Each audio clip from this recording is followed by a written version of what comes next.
Bagaimana pelanggaran seperti politik uang, hoaks, atau intimidasi pemilih bisa dicegah di masa depan? Jadi proses pengawasan kami dari Bawaslu Kabupaten Gorontalo itu kita melaksanakan pengawasan secara komprehensif. Jadi seluruh tahapan kita awasi dari awal, dari tahapan persiapan sampai dengan pungut hitung. Kalau secara garis besar yang kalau di pemilu ini mungkin bisa saya gambarkan bahwa Bawaslu Kabupaten Gorontalo sebelum kita melakukan penindakan, Bawaslu itu lebih memaksimalkan proses pencegahan.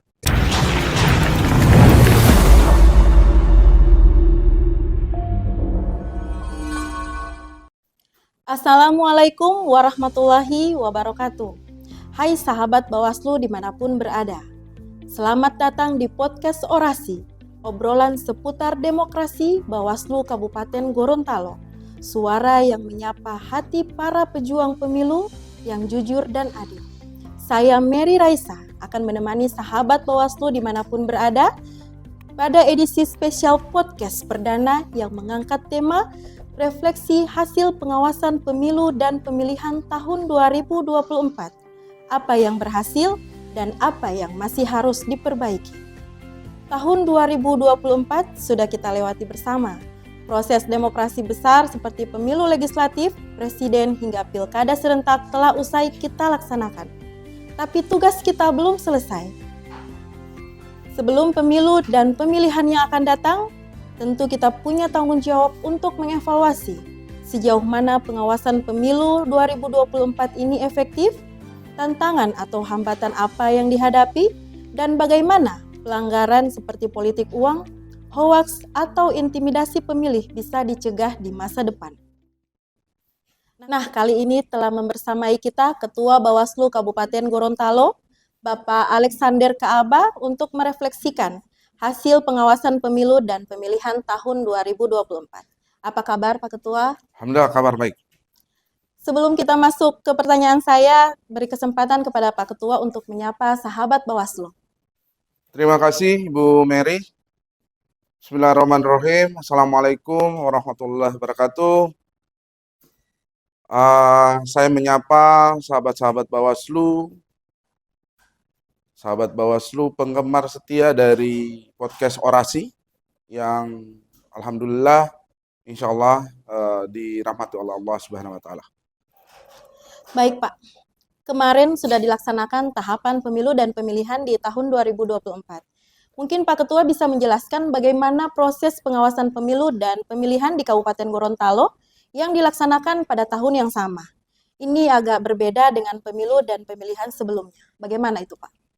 Baik, terima kasih Ibu Mary. Jadi memang pada dasarnya pemilu yang dilaksanakan pada tahun 2024, pemilu legislatif maupun pilkada, ini agak berbeda dengan di pemilu ataupun pilkada sebelum-sebelumnya. Karena di tahun 2024 itu pemilihan legislatif dan pilkada itu dilaksanakan pada tahun yang sama. Berbeda dengan yang kemarin-kemarin. Jadi proses pengawasan kami dari Bawaslu Kabupaten Gorontalo itu berdasarkan Undang-Undang 7 tahun 2017 maupun Undang-Undang 10 tahun 2016 serta dengan turunannya Perbawaslu, itu kita melaksanakan pengawasan secara komprehensif. Jadi seluruh tahapan kita awasi dari awal, dari tahapan persiapan sampai dengan pungut hitung. Jadi dari tahapan awal itu persiapan, kemudian masuk pemutahiran data, kita masuk pada tahapan pengawasan pencalonan, kemudian pengawasan kampanye, sampai dengan tahapan pungut hitung, itu kita lakukan pengawasan secara komprehensif. Kita Bawaslu Kabupaten Gorontalo dibantu oleh teman-teman pengawas ad hoc. Dalam hal ini ada pengawas TPS, kemudian ada panwas desa, kemudian ada panwas kecamatan. Semua kita lakukan berdasarkan undang-undang yang sudah diatur oleh Bawaslu Republik Indonesia. Dalam hal ini Perbawaslu yang sudah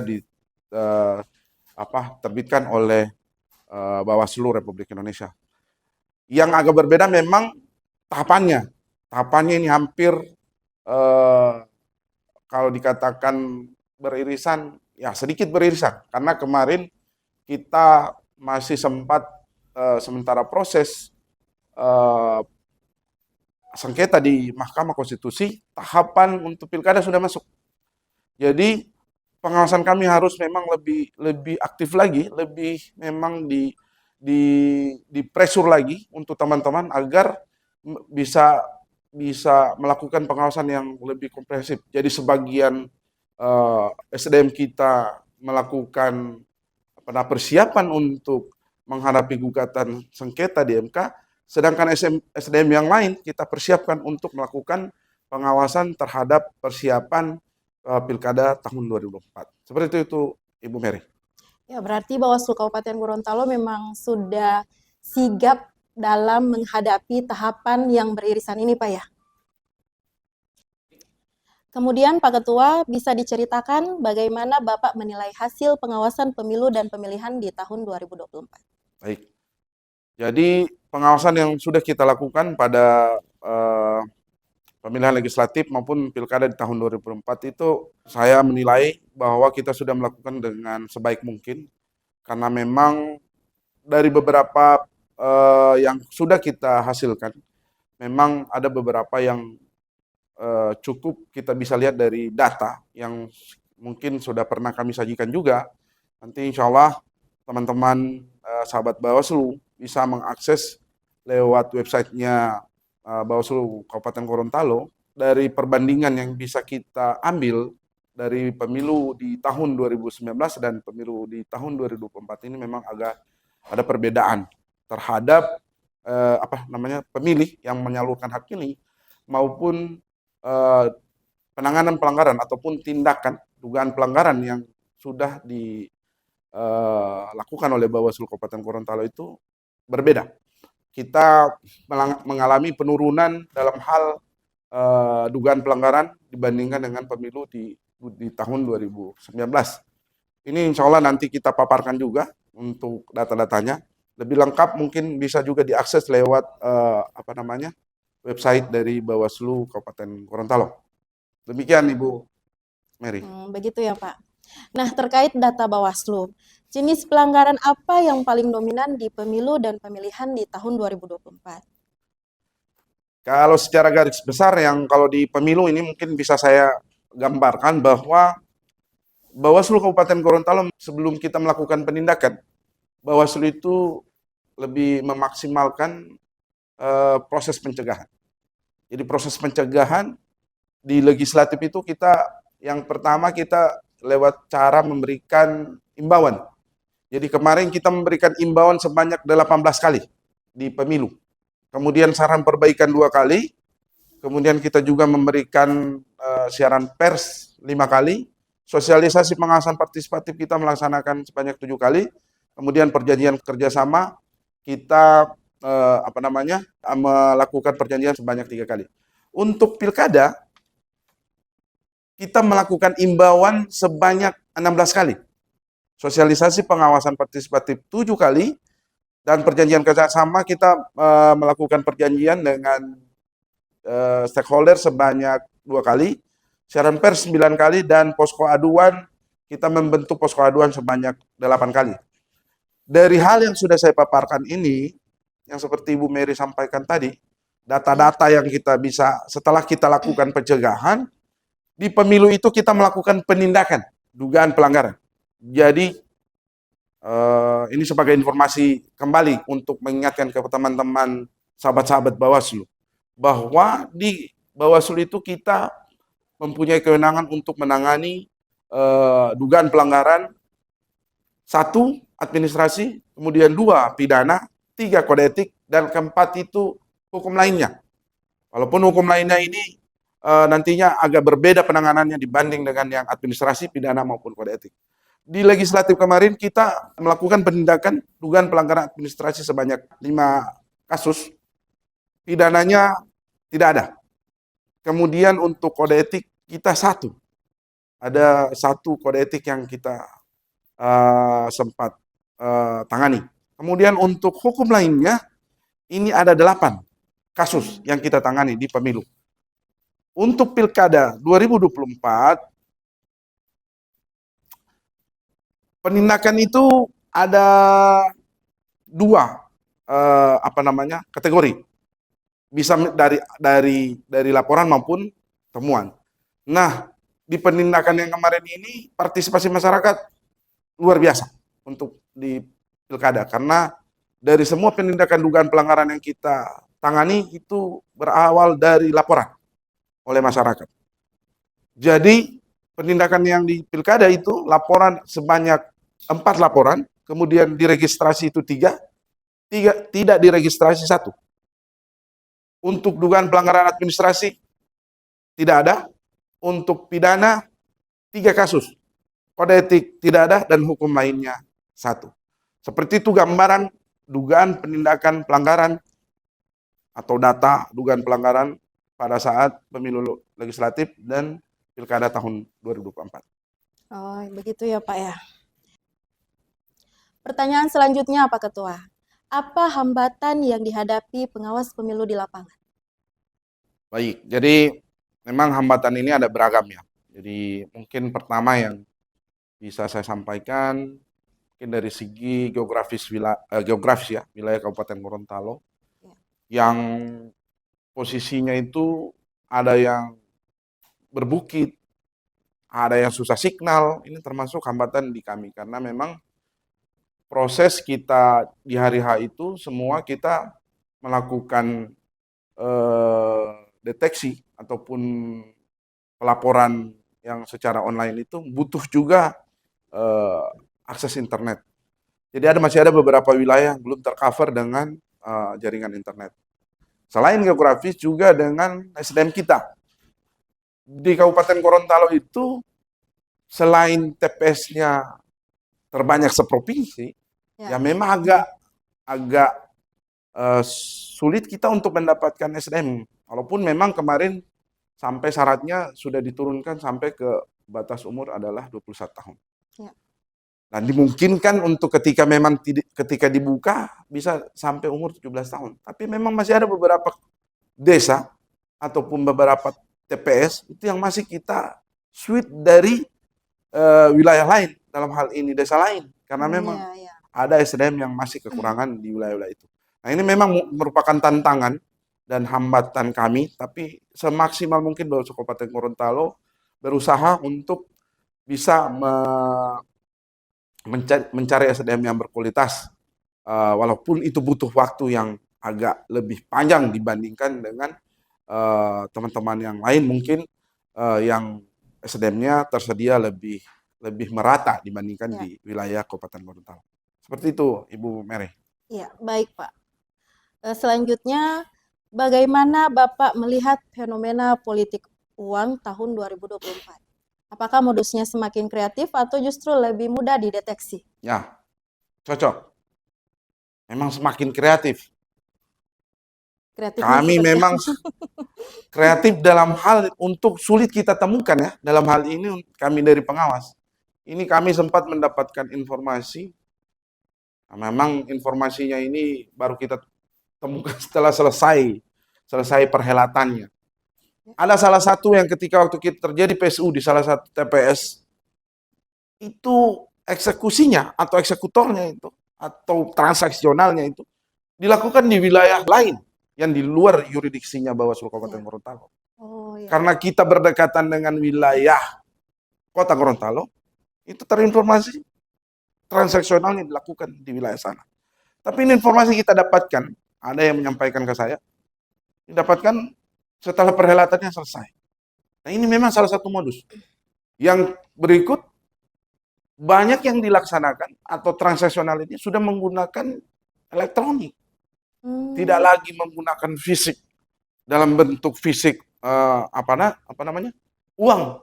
Tapi ada yang sudah berbentuk misalnya diberikan dalam bentuk voucher, ada yang misalnya diberikan dalam bentuk transferan, ada yang berbagai macam yang berbentuk elektronik. Nah, ini memang sudah mulai lebih canggih lagi. Ini memang sudah sempat kami sampaikan ketika waktu ada di kegiatan di Jakarta. Memang Bawaslu Republik Indonesia sudah mengambil langkah-langkah yang sangat luar biasa dengan mengadakan kerjasama dengan PPATK. Tapi memang masih agak sulit. Karena PPATK ini hanya berada di Jakarta. Memang di daerah belum bisa maksimal untuk menangkap ataupun mengidentifikasi terhadap transaksional yang dilakukan dengan elektronik. Seperti itu, Ya. Ibu Mary. Iya, baik Pak Ketua. Pertanyaan selanjutnya ini Pak Ketua. Apakah sanksi untuk pelanggar pemilu dan pemilihan tahun 2024 sudah cukup memberikan efek jera? Jera atau tidak itu ini kan sanksinya tergantung dari undang-undang. Jadi kan secara ketentuan sudah ada ketentuannya. Bawaslu itu kan cuma menyampaikan ketika ada dugaan pelanggaran, misal kita misalkan dia dugaan pelanggaran pidana. Setelah laporan yang terregistrasi di Bawaslu Kabupaten Gorontalo kan 1x24 jam kita sampaikan ini ke Gakumdu. Di Gakumdu ini misalnya sudah ditetapkan dan ini misalnya terbukti dan akan bersidang nanti di pengadilan. Ya. Semua berdasarkan dengan peraturan perundang-undangan sudah dijelaskan pasal-pasalnya. Di Bawaslu kita tidak bisa bahwa ini nantinya mau ditambah, mau dikurangi, tidak. Nah, soal efek jerahnya, ya kalau berdasarkan undang-undang, kalau memang putusan hakimnya sudah seperti itu, ya insya Allah ada efek jerahnya. Karena menurut kami di pemilu itu memang agak berbeda ya. Ini kalau ketika kita bandingkan antara pidana yang terjadi ketika di legislatif maupun yang di pilkada. Tapi insya Allah dari semua yang sudah kita tindak lanjuti dan sudah ingkrah di pengadilan, insya Allah memberikan efek jerah kepada oknum-oknum yang melanggar ketentuan pada penyelenggaraan legislatif 2024 maupun pilkada 2024. Ya. Ini ada pertanyaan menarik Pak Ketua.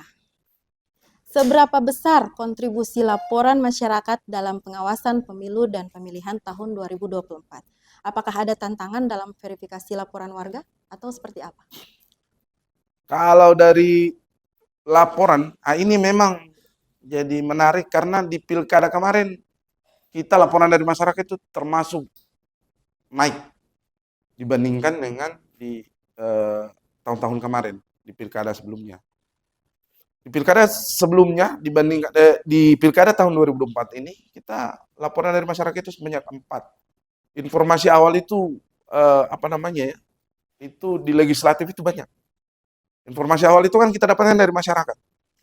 Nah, tantangannya saya rasa tidak karena seketika ada informasi awal ataupun laporan dari masyarakat,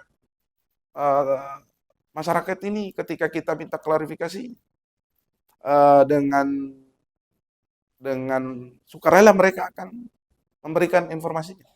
Atau datang untuk kita minta klarifikasi, mereka akan tidak ada hambatan atau tantangan ketika misalnya ada yang memberikan laporan, tapi ketika kita mintakan klarifikasi untuk kita klarifikasi itu diundang klarifikasi tidak mau datang. Itu di case-nya di kita ini selama legislatif dan pilkada 2024 tidak terjadi. Rata-rata semua orang yang memberikan informasi awal maupun yang memberikan laporan itu ketika dimintai untuk kita klarifikasi mereka akan datang dengan sukarela ke Bawaslu Kabupaten Gorontalo. Walaupun ya ada beberapa yang ketika kita akan minta keterangan kalau tidak bersedia, ya kita yang akan datangi ke yang sumber tersebut atau informan tersebut. Demikian, Bu Mary. Ya. Ini lagi Pak Ketua, persoalan pengawasan, proses pengawasan tahapan pemilu dan pemilihan kemarin, kira-kira adakah kolaborasi dengan pihak lain seperti media, kampus, ormas yang berhasil dilakukan? Untuk yang Ibu Mary sampaikan ada. Jadi ada beberapa kita dengan media-media media massa, ada dengan yang mohon maaf yang misalkan saya sebutkan dengan RRI, ada kita pun pernah dengan TVRI. Iya. Dengan TVRI kita laksanakan di kantor ini juga kolaborasinya. Kemudian dengan ormas ada juga yang kita lakukan penandatanganan kerjasama. Jadi dukungan dari ormas maupun dari media ataupun dari masyarakat yang kemarin sudah kita bentuk sebelumnya, bukan hanya di tahun 2024 ini. Dukungan sebelumnya yang pernah kita buat, rumah warga yang kita pernah buat di tahun 2019 kemarin, itu masih sampai dengan hari ini masih berjalan dengan baik di apa namanya, di tahun ini malah meningkat lagi. Ada sudah ketambahan beberapa ormas dan beberapa kampus. Nah, kampusnya itu yang bisa kami sebut untuk yang sudah melakukan penandatanganan kerjasama, yaitu Universitas Negeri Gorontalo, Universitas Gorontalo, dan satunya ini kalau tidak salah Universitas Muhammadiyah Gorontalo, yang sudah ada uh, penandatanganan kerjasama dengan Bawaslu Kabupaten Gorontalo. Seperti itu ya Bu Mary. Ini pertanyaan terakhir Pak Ketua. Jika boleh merangkum, apa saja rekomendasi utama untuk memperbaiki sistem pengawasan pemilu di tahun 2029 nanti? Baik. Rekomendasinya sebenarnya memang kita sudah ini secara kesimpulan ya. Jadi beberapa waktu kemarin Bawaslu Kabupaten Gorontalo mengundang stakeholder, baik dari pihak akademisi, dari pemantau pemilu, dari partai politik, dari masyarakat umum. Kita memintakan masukan-masukan, ya insya Allah untuk sebagai perbaikan ke depan terhadap pengawasan yang akan dilakukan oleh Bawaslu Republik Indonesia secara umum dan Bawaslu Kabupaten Gorontalo pada khususnya. Ada beberapa ada yang menyangkut baik terhadap regulasinya ya, contoh ya, ini yang perlu saya sampaikan karena ini kemarin menjadi diskusi yang agak panjang. Di Undang-Undang 7 tahun 2017 dan Undang-Undang 10 tahun 2016 ini agak berbeda penanganannya. Di legislatif itu 7 hari plus 7, totalnya menjadi 14 hari. Kalau di Undang-Undang 10, penanganan dugaan pelanggaran pidana itu 2 plus 3. Atau totalnya kalau kita total hanya 5 hari. Berlakunya prinsip in absentia hanya ada di legislatif. Di pilkada tidak ada. Nah kemarin ini kita bisa contohkan. Di 2019 Bawaslu Kabupaten Gorontalo itu pernah melakukan penindakan terhadap dugaan pelanggaran dan itu ingkrah. Dan orangnya ataupun yang tersangkanya ini hilang ya. Atau kalau dalam hati ini bukan hilang, melarikan diri. Atau sudah tidak ada di lokasi di wilayah Kabupaten Gorontalo. Ini diberlakukan terhadapnya in absentia. Artinya tetap diputus di pengadilan walaupun yang bersangkutan tidak hadir. Tapi ketika kemarin waktu di Pilkada 2020 kita ada dugaan pelanggaran money politik yang tertangkap tangan, itu pelakunya melarikan diri, tidak ada di wilayah Kabupaten Gorontalo. Tidak berlaku in absentia. Nah ini agak salah satu tantangan kita. Bagaimana kita untuk bisa meminimalisir money politik, tapi regulasinya tidak bisa tidak maksimal untuk meminimalisir itu. Sudah kita tahu orangnya, sudah ada buktinya, tapi karena orangnya melarikan diri, in absentia tidak berlaku, jadi dihentikan kasusnya. Seperti itu. Jadi ada beberapa rekomendasi dari segi regulasi. Yang kedua dari segi kita untuk penambahan SDM secara kita di bawah, di tingkat bawah itu agak kewalahan. Kenapa? Satu, panwas desa kita hanya 1 orang. Bayangkan bagaimana dengan jumlah penduduk dalam satu desa yang bisa mencapai 2.000 sampai ada bahkan di Kabupaten Gorontalo ada yang satu desa DPT-nya 6.000 yang hanya dikawal atau diawasi oleh 1 orang. Ini kan tidak menjadi tantangan buat kita. Nah ini rekomendasinya bisa tidak ditambah SDM-nya.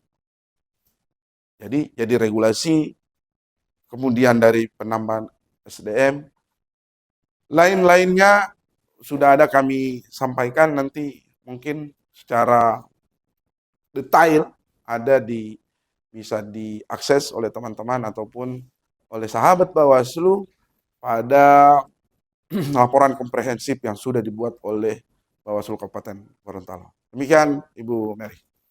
Ya, baik Pak Ketua, terima kasih atas penjelasan yang sudah panjang lebar ini. Sahabat Bawaslu, dari diskusi bersama Ketua Bawaslu Kabupaten Gorontalo, ada beberapa catatan penting yang bisa kita simpulkan. Pertama, Pemilu 2024 mengajarkan kita bahwa pengawasan yang kuat butuh sinergi antara pemerintah, pengawas, dan masyarakat. Yang kedua, setiap pelanggaran yang berhasil diungkap adalah bukti bahwa sistem kita bekerja, tapi masih banyak pekerjaan rumah untuk tahapan pemilu dan pemilihan di 2029 nanti. Dan yang ketiga, demokrasi bukan hanya tentang hak memilih, tapi juga kewajiban untuk mengawasi. Untuk sahabat Bawaslu yang mendengarkan sampai detik ini, terima kasih sudah menjadi bagian dari gerakan pemilu dan pemilihan yang bersih. Ingat, tugas kita belum selesai. Sampai jumpa di episode berikutnya. Salam demokrasi. Wassalamualaikum warahmatullahi wabarakatuh. Waalaikumsalam warahmatullahi wabarakatuh.